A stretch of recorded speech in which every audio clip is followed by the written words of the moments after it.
Our producer built a great show today. She got a blueprint. Meet him. Coming up next on Carolina People.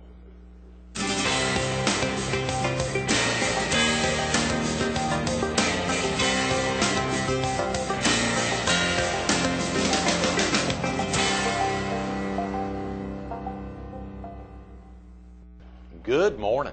Welcome to Carolina People. This morning we're at Atlantic Eye, Laser Eye Center on Highway 17 bypass south in Murrells Inlet, about a quarter mile south of Inlet Square Mall. We're focused on the Blueprint Leadership Academy, and we're visiting with its president and founder, Ervin Blueprint Parker. Good morning. Thanks for having me. Good morning, you too. Thanks so much for coming in early on Friday the 29th. I'm looking forward to it. How often do we say that, February 29th? About every 4 years. Exactly. Pretty exciting. And, of course, your program is kicked off so strong. Yeah, I'm excited about what's going on.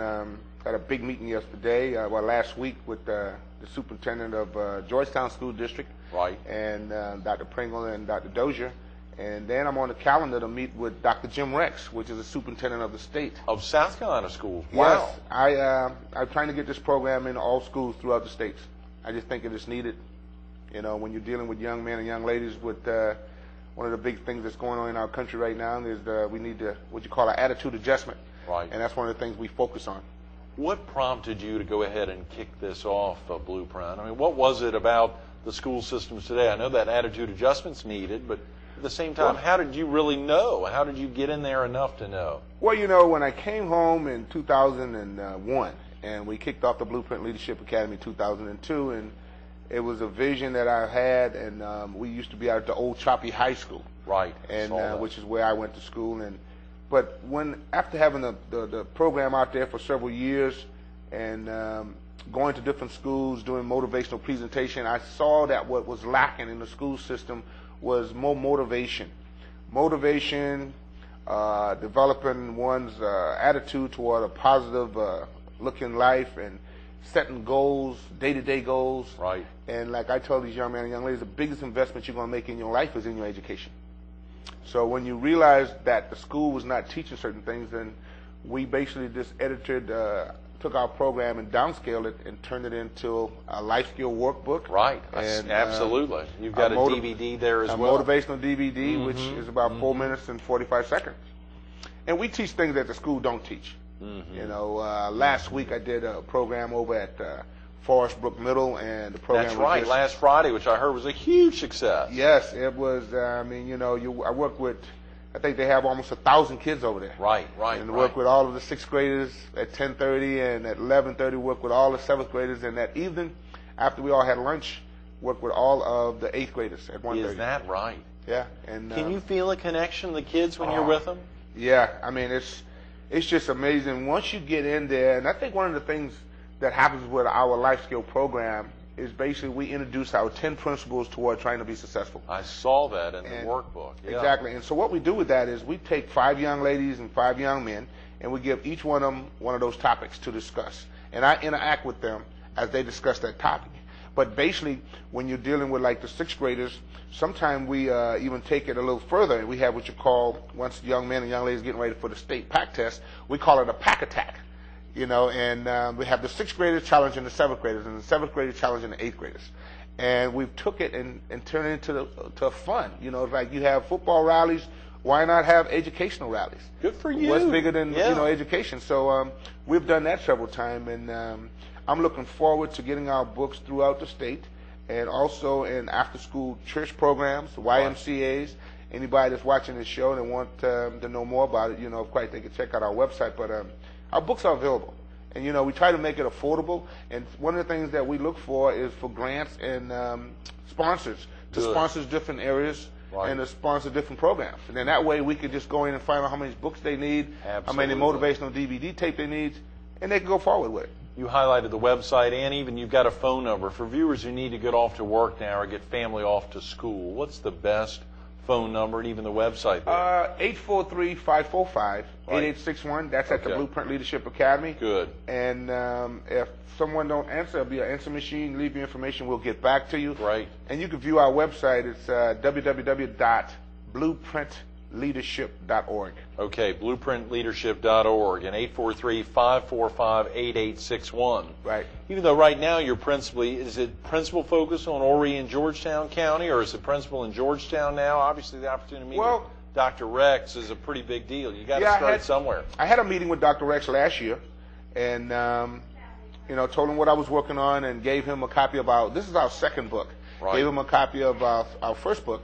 And I said, look, we got a new book that's coming out now. This new book is going to be a lot different. Yeah. And one of the things I think that helps our program, and because the young men and young ladies, we put them in groups. Right. And we put them in groups that young men and young ladies don't normally work together. Like normally you got a little niche of young men and young ladies that hang out together. Yeah. We divide them up and put them with some people that they don't normally hang out with. I love and it. Then what we do with that group is we call what you call holding each person accountable. Everybody in that group got to hold each other accountable. So then when they come back, they got to discuss that in the classroom as a group. So it teaches you not only to help motivate yourself, but you're working in a group. Right. And we all know some of the biggest sports in the world is team play. And I think that if you could work with a young man or young lady on their attitude, self-esteem, self-determination, day-to-day goals, accountability, and those type of things that one of the things that I think that a lot of kids lacking is self-love. Self-love. That's one of the things that we stress in our book. Self-love, it is your decision on where you want to go in life. You could want your son or daughter to be successful, to be maybe an eye surgeon, a professional broadcaster, a host, but it all depends on what they really want. What they really want.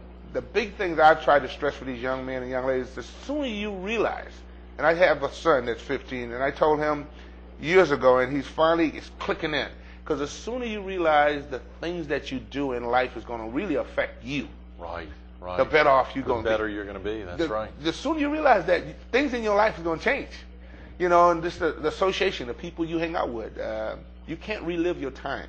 That's why it's just like with a relationship or a business. Time management is so important. You can't relive your time. So I tell these young men and young ladies, you want to utilize your time. I mean, the people you hang out with, you want friends that are holding you accountable, not just going along with what you say.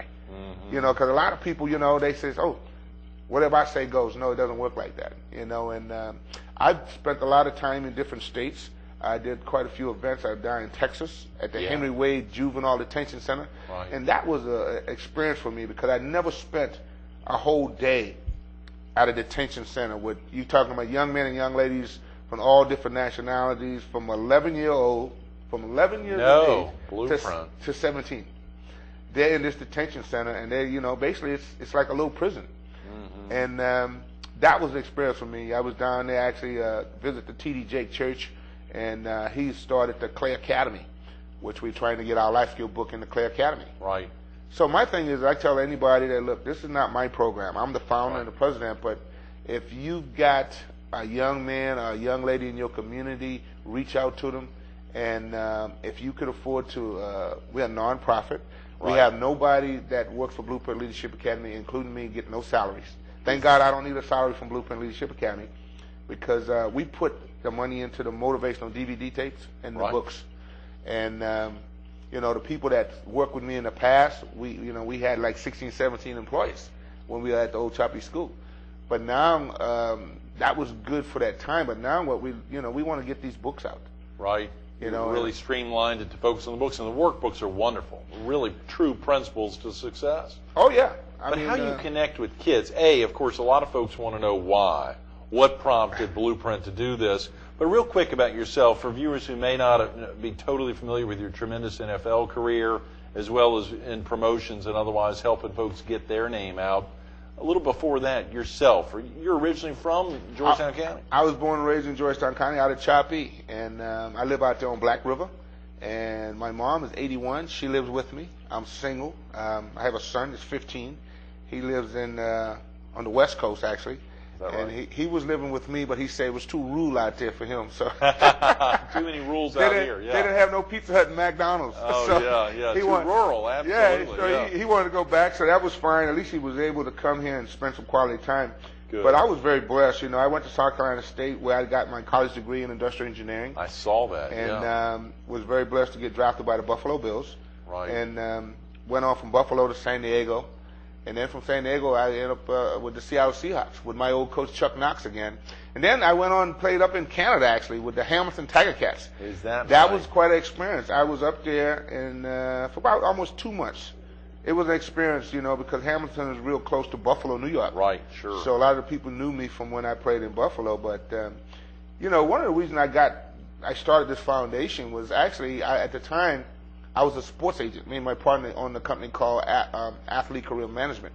Right. And I thought that was something that I was called to do, and we built that company. And after 4 years, I sold it to my partner.